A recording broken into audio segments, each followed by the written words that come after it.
말씀과 기도로 하나님과 사람 앞에 거룩해집시다. 아멘.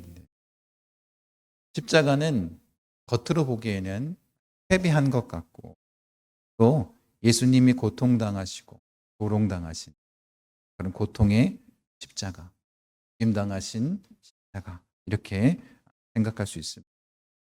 사람들은 예수님께 뭐라고 얘기했냐면 네가 하나님의 아들이었든 어디서 내려오래요? 십자가에서 오라. 이렇게 조롱하고 비난하기까지 했습니다. 여러분 근데 주님께서는 그 십자가에서 내려오실 수 있는 능력이 있으심에도 불구하고 내려오지 않으셨습니다. 이유가 무엇이겠습니까? 십자가를 통해서 바로 우리에게 참 승리가 주어졌기 때문입니다. 그래서 예수님은 끝까지 어떻게 하신 거예요? 십자가를 지고 가신 것 아니겠습니까? 그럼 당시 사람들에게는 이 십자가는 로마 시민이 아닌 식민지 사람들에게는 공포의 대상이었습니다.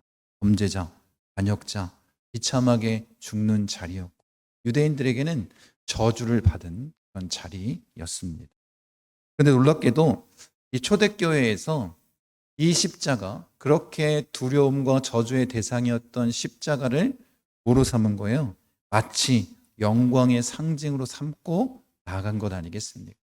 그 이유가 무엇이겠습니까? 왜 그리스도인이 고난과 죽음의 상징인 이 십자가를 자랑하겠습니까? 이유는 다른 것이 아니라 이 십자가를 통해서 하나님의 깊은 사랑과 참 승리를 우리에게 주셨기 때문 아니겠습니까? 가장 위대한 승리가 있는 곳이 바로 이 십자가이기 그리스도인들이 초대교회 성도들이 자랑하는 것 아니겠습니까? 존 스토트는 그리스도의 십자가에서 이렇게 얘기합니다. 우리가 십자가를 이해하지 못하면 기독교를 이해할 수 없다. 그리고 다시 또 이렇게 말합니다. 예수님은 십자가 위에서 우리 죄에 대해서 죽으셨고 사탄의 권세에 맞서 싸우셨으며 죽음을 무력화하시고 영원한 승리를 이루셨다. 이렇게 선언하고 있습니다. 이런 부활은 그 승리의 하나님의 공식적인 선언 아니겠습니까? 확증입니다. 여러분 믿으십니까? 그래서 우리에게는 이 부활절이 그 어때보다도 중요한 것 아니겠습니까? 우리가 이 십자가의 승리를 함께 나누며 이 부활의 의미를 깨닫길 원하고 부활의 능력으로 살아가는 자가 되기를 원합니다. 특별히 오늘 본문 말씀에 우리가 집중해서 십자가의 승리가 무엇인지 함께 나누기를 원합니다. 첫 번째는 뭐냐면 이 십자가는 죄에 대한 그런 승리입니다. 말씀 같이 한번 읽겠습니다. 또 범죄와 육체의 모할례로 죽었던 너희를 하나님이 그와 함께 살리시고 우리의 모든 죄를 사하시고 우리를 거스르고 불리하게 하는 법조문으로 쓴 증서를 지우시고 제하여 버리사 십자가에 못 박으시고 말씀하고 있습니다. 그럼 십자가는 단지 죄를 용서하신 그 사건으로 끝난 것이 아니라 죄의 권세를 철저하게 무너뜨린 그런 결정적인 전환점입니다. 보통 이것을 속죄의 그 교차점이라고 얘기하고 있는데 여러분 우리의 죄가 낱낱이 기록된 것 아니겠습니까? 그 증서, 죄의 증서가 있는데 그 증서를 어떻게 하셨대요? 그 십자가에서 못 박으시고 제하여 버리셨다고 말씀해 주고 있습니다. 여러분 십자가는 단순히 우리를 용서하는 수단, 하나님의 공의는 죄가 반드시 심판받아야 되는 것 아니겠습니까? 그런데 하나님은 어때요? 사랑의 하나님이시기도 하지 않습니다. 그래서 그 두 속성이 서로 충돌할 수밖에 없는데 이것을 온전하게 바꿔주신 분이 누구냐면 바로 이 십자가에서 예수님께서 죽으심으로 말미암아 이것을 완벽하게 하나 되게 만들어 주신 것 아니겠습니까? 예수님이 죄 없으신 몸으로 우리를 대신에 어떻게 하셨어요? 십자가에서 죽으셨습니다. 그래서 하나님의 공의는 만족되었고 또 어떻게 됐습니까? 하나님께서 그 독생자 예수 그리스도를 내어주심으로 말미암아 우리를 향한 그 사랑을 확증해 주신 것 아니겠습니까? 이 두 가지가 온전히 이루어진 곳이 어디냐면 바로 십자가입니다. 그래서 하나님은 공의를 만족시키시고 사랑으로 우리를 품으셨습니다. 그 은혜를 우리가 지금 누리고 있는 것 아니겠습니까? 중세 유럽의 한 왕이 이 백성들이 정말로 그 율법, 하나님 이 말씀을 잘 지키고 죄를 범하지 않게 하기 위해서 이 철저하게 정의를 세우기 위한 법을 제정했습니다. 그리고 누구든지 반드시 이 법을 지켜야 된다고 선포했습니다. 그런데 사랑하는 자기 아들이 제일 먼저 이 법을 범하게 됐습니다. 그러니 얼마나 마음이 안타까웠겠습니까? 이 아들을 용서해 주거나 봐주게 된다면 그 법이 제대로 설 수 없을 것입니다. 그래서 이 형벌을 반드시 공개적으로 집행하라, 이렇게 왕이 선언했습니다. 그리고 형벌 직전에 왕은 왕복을 벗고 그 아들을 대신해서 그 형벌을 받았습니다. 여러분, 이것이 예수님을 이 땅 가운데 보내신 하나님의 마음 아니겠습니까? 십자가의 그림자를 우리에게 보여주시는 내용 아니겠습니까? 공의의 하나님이시지만 십자가로 그 공의를 감당하셨지만 또 어떻게 하셨다는 거예요? 그것으로 우리를 사랑하심을 나타내 주셨습니다. 그래서 14절에 보면 우리를 거스르고 불리하게 하는 법조문으로 쓴 증서를 지우시고 제하여 버리사, 이렇게 말씀하고 있습니다. 이 증서는 다른 것이 아니라 우리의 죄의 목록을 다 기록해 놓은 것 아니겠습니까? 하나님 앞에서 우리가 받아야 할 정죄의 내용이 다 기록된 것입니다. 그런데 하나님께서 어떻게 하셨다는 거예요? 우리를 영원한 사망으로 끌고 가는 이 무지막지한 이 증서를 지워버리셨습니다. 제하여 버리셨습니다. 어디에서? 십자가에서 못 박고 더 이상 이 증서가 존재하지 않게 하셨다라는 것입니다. 여러분, 예수님께서 우리를 대신해서 이 죄값을 치르신 것 아니겠습니까? 우리는 더 이상 정죄 아래에 있는 자가 아니다라는 것입니다. 그래서 이것이 뭐냐면 바로 십자가에서 이 죄에 대한 승리를 이루어 주신 것 아니겠습니까? 여러분, 예수 그리스도의 십자가로 인해서 우리의 모든 죄가 사해진 것입니다. 여러분, 이것을 믿으시기 바랍니다. 과거, 현재, 미래의 모든 죄까지도 누가 짊어지고 가신 거예요? 예수님께서 짊어지고 가신 것입니다. 우리가 할 일은 그 십자가 예수님을 믿고 따르기만 하면 되는 거예요. 그 구원의 은혜를 누릴 수 있는 것입니다. 십자가의 예수님을 알고 믿는 자에게 주어지는 승리 아니겠습니까? 이 승리를 누리시는 자 되기 원합니다. 두 번째, 십자가는 사탄에 대한 승리입니다. 말씀 같이 한번 읽겠습니다. 통치자들과 권세들을 무력화하여 드러내어 구경거리로 삼으시고 십자가로 그들을 이기셨느니라. 네.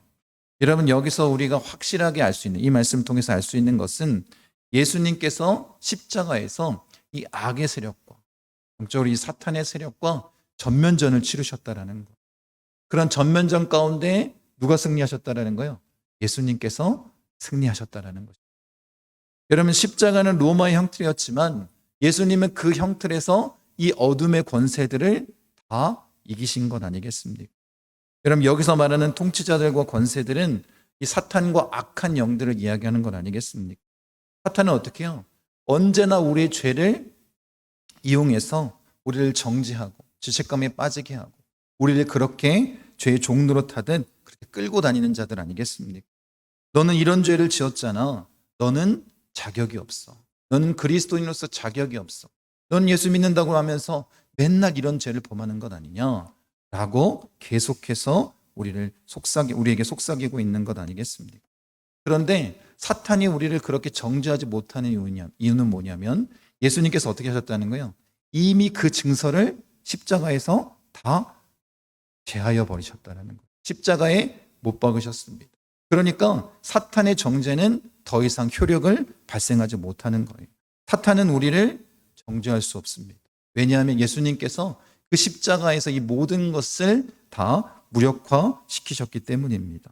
십자가는 사탄을 꺾으신 하나님의 승리의 깃발입니다. 여러분, 그러니까 사탄의 정죄는 무효화된 것이고 죽음의 이빨은 다 빠져버린 것입니다. 그리고 죄의 굴레는 끊어졌습니다. 이 십자가에서 이루신 승리 아니겠습니까? 여러분, 우리가 구약에서 말씀을 계속해서 살펴봤지만 죄의 굴레를 벗어나지 못하고 이스라엘 백성들이 계속해서 죄 가운데 거합니다. 그런 죄의 모습들을 계속 반복할 뿐입니다. 회개는 하지만 또 어떻게 해요? 금세 또 죄를 범하는 그런 반복의 모습들을 우리가 봤습니다. 여러분, 한 번도 인간은 스스로 이 죄의 굴레를 벗어난 적이 없습니다. 계속해서 그 죄의 굴레에 갇혀서 살아간 자들 아니겠습니까? 그러니까 어떻게 해요? 우리는 불가능하다라는 거예요. 그런데 예수님께서 이 십자가에서 단번에 승리하신 것 아니겠습니까? 사탄의 권세를 이기신 사건. 그리고 뭘 끊어낸 거예요? 그 죄의 굴레를 끊어내셨습니다. 여러분, 우리가 더 이상 죄의 종로로 탈 필요도 없고 더 이상 정죄를 받을 이유조차 없습니다. 말씀 같이 한번 읽겠습니다. 그러므로 이제 그리스도 예수 안에 있는 자에게는 결코 정죄함이 없나니 이는 그리스도 예수 안에 있는 생명의 성령의 법이 죄와 사망의 법에서 너를 해방하였습니다. 분명히 말씀하십니다. 우리의 죄의 굴레를 끊어낸 것 아니겠습니까? 그 정죄가 무효화됐다 말씀하셨고 그 죽음의 이빨이 다 빠져버린 것 아니겠습니까? 그 사망 권세까지도 이기신 것 아니겠습니까? 여러분, 그러니 사탄이 더 이상 어떻게 해요? 우리를 괴롭힐 수도 없고 우리 앞에 더 이상 정죄하며 서 있을 수도 없는 것 아니겠습니까? 그 사망 권세를 가지고 우리를 괴롭히지도 못하는 것 아니겠습니까? 이것을 믿으시기 바랍니다. 십자가에서 이 사탄의 권세 온전히 이기신 것 아니겠습니까? 여러분, 세상 사람들은 예수님의 십자가를 보고 끝났다라고 얘기할지 모르겠습니다. 그렇게 예수님의 사역은 끝이 났다. 그봐 보통 사람과 똑같은 자 아니냐. 십자가에서 죽었다. 고 말할지 모르겠지만 그 십자가에서 예수님은 뭐라고 말씀하실까요? 이겼다라고 선언하십니다. 그것을 이렇게 표현하셨습니다. 다 이루었다. 그 십자가는 예수님의 승리 아니겠습니까? 그럼 사탄은 더 이상 우리를 정죄할 수 없습니다. 죽음은 더 이상 우리를 삼킬 수 없습니다. 죄는 더 이상 우리를 노예로 만들 수 없습니다. 죄의 굴레는 끊어졌습니다. 이것을 믿으시기 바랍니다. 사탄에 대해서 분명히 주님께서 넉넉히 이기셨다라고 말씀하셨는데 우리가 아직도 그렇게 사탄의 꾀임에 놀아나고 있다면 우리는 어떤 삶을 사는 거예요? 이 부활의 능력을 가지고 살지 못하는 자입니다. 여러분, 우리는 그리스도인들은 부활의 능력을 가지고 사는 자가 되어야 됩니다. 더 이상 죄의 종노릇하지 않기를 바랍니다. 생명의 성령의 법이 정죄와 사망의 권세에서 우리를 이끌어 가시고 또 승리케 하신 것 아니겠습니까? 이것을 믿는 자가 되기를 원합니다. 세 번째는 뭐냐면 단절된 관계에 대한 승리입니다. 골로새서 2장 13절에 또 범죄와 육체의 무할례로 죽었던 너희를 하나님이 그와 함께 살리시고 이렇게 말씀하십니다. 그와 함께 어떻게 하셨다는 거예요? 살리셨다라고 말씀하십니다. 여러분, 예수님의 십자가는 개인적인 단순히 그냥 우리 하나만을 위한 물론 그런 은혜도 있지만 어떻게 하신 거예요? 함께 모든 것을 이루신 일 아니겠습니까? 그분과 함께 우리 어떻게 해요? 죽고 함께 살아난 역사를 이루어 주신 것입니다. 여러분, 그러니까 이 승리를 온전히 우리가 누리며 나아갔으면 좋겠습니다. 우리가 서로에게 이런 은혜를 함께 나누길 원하는데 여러분, 우리가 서로 용서할 수 있는 이유가 뭘까요? 이미 우리가 십자가에서 용서받았기 때문입니다. 악을 선으로 이길 수 있는 이유가 무엇이겠습니까? 예수님께서 십자가에서 그 악을 무력화시켰기 때문입니다. 부활의 소망을 품고 오늘을 견디는 이유가 무엇이겠습니까? 우리가 어떻게 됐다는 거예요? 함께 일으켜졌기 때문입니다. 예수님과 함께 살아났기 때문입니다. 다시 하나님께서 세워주신 그 역사를 누렸기 때문에 우리가 뭐 할 수 있다고요? 부활의 소망을 품고 지금 이 시간을 견딜 수 있는 것 아니겠습니까? 여러분, 그러니까 십자가는 관계 회복을 이루는 그런 승리를 말하고 있습니다. 하나님과 멀어진 우리를 어떻게 하신 거예요? 다시 가깝게 세워주셨어요. 이웃들과 깨어진 그 관계 가운데 힘들고 어려웠던 모든 것들을 회복시켜 주셨어요. 더 나아가서 나 자신과의 관계도 마찬가지입니다. 이 모든 깨어진 것을 회복시켜 주시는 놀라운 역사, 그 승리를 이루어 주신 것 아니겠습니까? 우리 에베소서 말씀 같이 한번 읽어보겠습니다. 또 십자가로 이 둘을 한 몸으로 하나님과 화목하게 하려 하심이라. 원수된 것을 십자가로 소멸하시고, 분명하게 말씀하십니다. 그 원수됐던 것을 뭘로 소멸하셨다는 거예요? 십자가로. 그래서 하나 되게 하시고, 그렇게 화목하게 하시고, 그렇게 세워주신 것 아니겠습니까? 여러분, 그래서 이 십자가를 통해서 우리가 하나 됐다는 것을 믿어야 되는 것입니다. 그리스도 안에서 하나 된 가족, 교회, 공동체가 된 것 아니겠습니까? 이게 얼마나 놀라운 역사입니까? 여러분, 오늘 이 시대를 살아갈 때 우리는 단절된 시대를 살아가고 있습니다. 가정 안에서 부모와 자녀가 단절되었고, 사회에서는 계층과 세대가 단절되었고, 정치적으로는 서로 각자의 진영을 나누고 그렇게 대치하고 있는 상황 아니겠습니까? 교회 안에서도 이 공동체가 서로를 향해 벽을 세우고 있는 그런 모습들을 발견할 수 있는 시대입니다. 그런데 분명하게 성경 말씀은 지금 말씀하시는 거예요. 뭐라고 말씀하세요? 십자가로 이 둘을 한 몸으로 만들어 주셨다. 십자가로 화목해 하셨다라는 거. 십자가로 다시 살리셨다라고 말씀하시는 건 아니겠습니까? 여러분, 그러니까 이 십자가는 우리에게 단순한 상징이 아니라 뭘 의미하는 거예요? 우리가 온전한 관계 회복을 이루게 하는, 그렇게 하나님과 하나 될 뿐만 아니라 예수 안에서 모든 피조물이 하나 되는 역사를 경험하는 것이 바로 뭐라는 거예요? 십자가라는 것입니다. 이것을 믿는 자들이 되기를 원합니다. 그렇게 승리의 십자가 안에서 하나됨을 경험해야 되지 않겠습니까? 그럼 그래서 하나님께서는 어떻게 회복시켜 주셨냐면, 첫 번째는 하나님과 인간 사이의 단절을 회복시켜 주셨습니다. 창세기 3장에서 아담과 하와가 죄를 범한 이후에 어떻게 됐어요? 인간의 죄 때문에 하나님과의 관계가 단절되었습니다. 여러분, 그 죄, 담을 쌓았고 사람들은 어떻게 해요? 하나님의 얼굴을 피하며 도망치기 시작한 건 아니겠습니까? 그런데 에베소서 2장 13절에 이렇게 말씀하십니다. 여러분이 전에는 하나님께서 멀리 떨어져 있었는데 이제는 그리스도 예수 안에서 그분의 피로 하나님께 가까워졌습니다. 뭐라고 얘기하고 있다고요? 예수 그리스도의 보혈로 하나님께 가까워졌다. 이전에는 우리가 하나님과 멀리 떨어져 있었는데 이제는 어떻게 하셨다라는 거예요? 그 십자가의 보혈로 하나님과 가까이 세워진 자가 됐다. 이것이 진짜 승리 아니겠습니까? 이것이 진짜 은혜 아니겠습니까? 그렇게 죄인이었던 우리를 의인으로 바꿔주신 것 아니겠습니까? 원수가 자녀가 된 것 아니겠습니까? 이런 은혜를 누린 것입니다.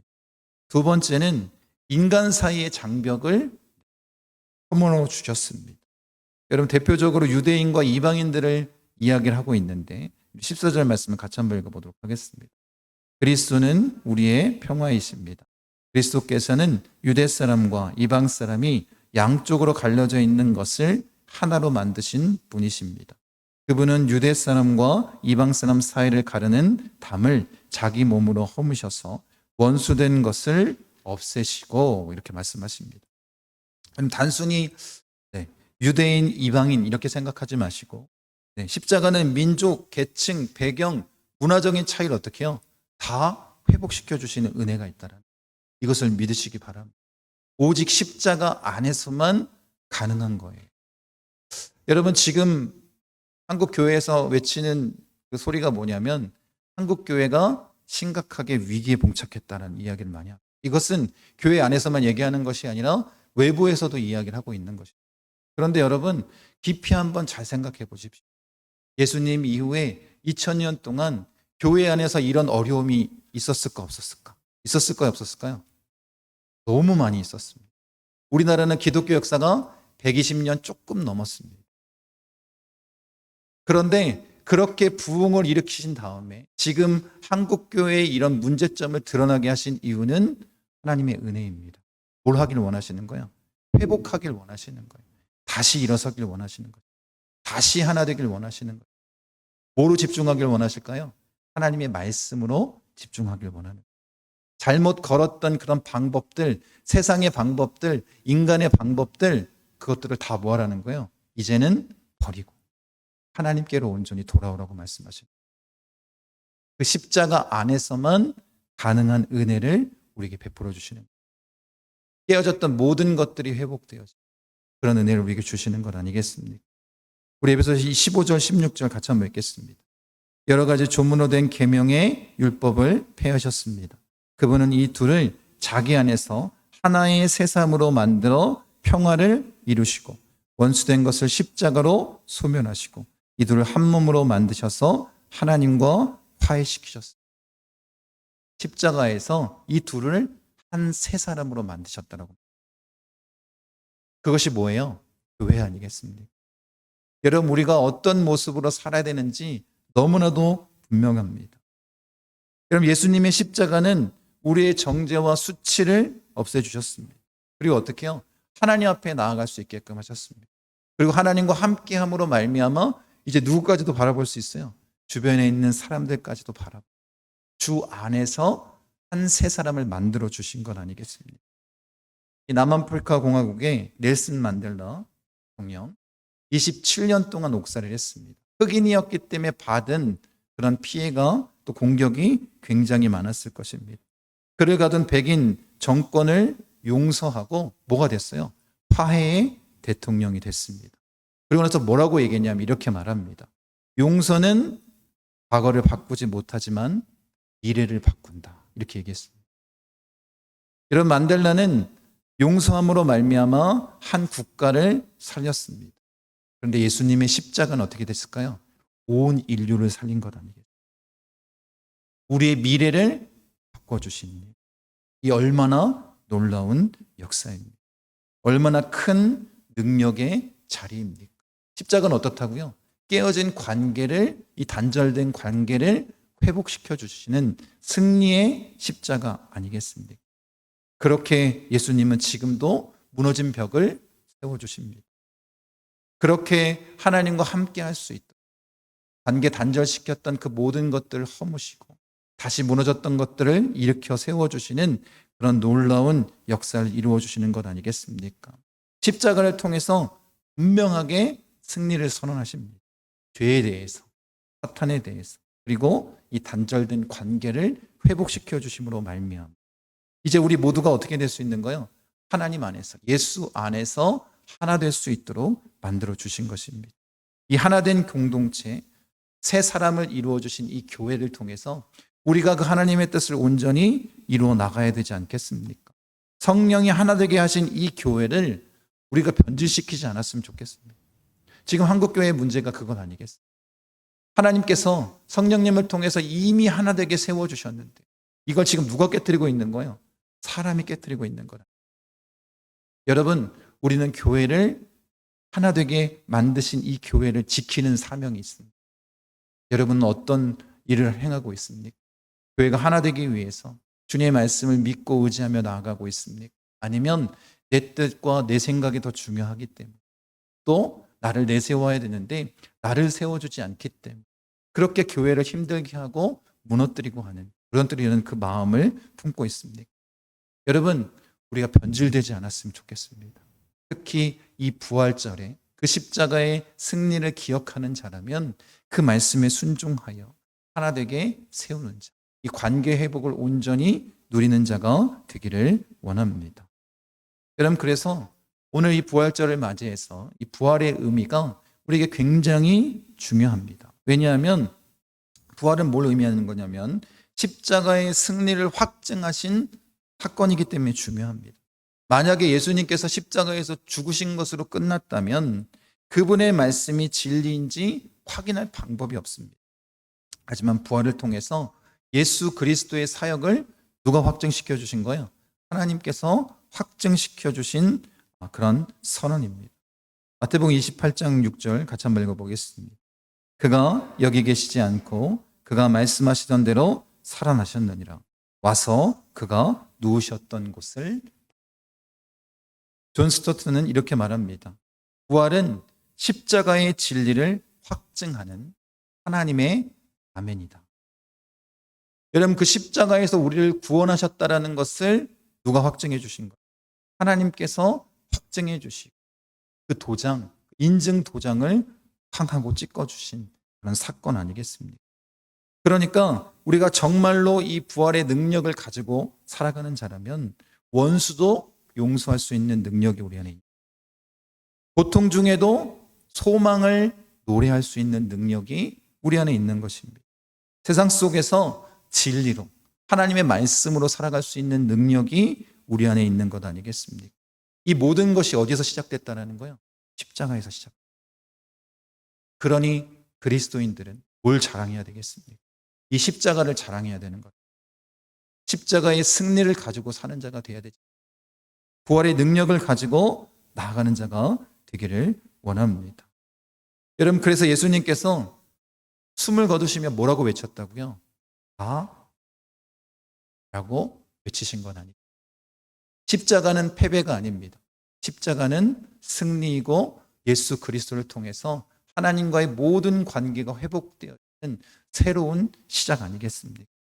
여러분 이것을 우리가 온전히 믿는 자가 되기를 원합니다. 주님은 이기셨습니다.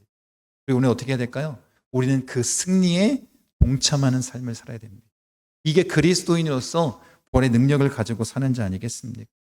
여러분 이 십자가 앞에 우리가 다시 서는 자가 되길 원합니다. 우리의 모든 죄는 이미 주님께서 십자가에서 사해 주셨습니다. 악한 영, 이 사탄의 권세도 이미 십자가에서 승리하셨습니다. 더 이상 우리가 죄의 굴레 가운데 그 정죄 또 그 죽음 가운데 두려워할 필요가 전혀 없습니다. 그리고 어떻게 하셨다고요? 십자가의 보혈, 하나님과의 관계뿐만 아니라 주변에 있는 모든 사람들의 관계를 회복시켜 주시고 교회, 믿음의 공동체, 성령의 공동체로 우리를 하나 되게 하신 것 아니겠습니까? 여러분 우리가 그 예수 그리스도의 사랑 안에서 참 자유를 누리는 자가 되고 그렇게 부활의 능력을 가지고 서는 자가 되기를 원합니다. 부활은 십자가의 진리와 능력을 확증하신 날입니다. 여러분 믿으시기 바랍니다. 여러분 그러니까 어떤 삶의 모습을 가져야 되냐면 우리가 십자가만을 묵상하는 삶을 사는 것이 아니라 물론 중요하지만 우리의 삶 가운데 뭘 나타내야 될까요? 이제 십자가에서 승리하신 부활의 능력을 가지고 살아가야 되지 않나요? 여러분 언제까지 죄의 굴레에 얽매여서 일마다 십자가 안에서 회개하는 삶만 사시겠습니까? 그건 그리스도인의 삶의 모습이 아니다. 어떻게 살길 원하신다고요? 부활의 능력을 가지고 살아. 여러분 죄에 대해서 이미 승리하셨습니다. 사탄에 대해서도 승리하셨습니다. 그리고 모든 관계를 회복시켜 주신 부활의 능력으로 사는 자들 되시기를 간절히 축복드립니다.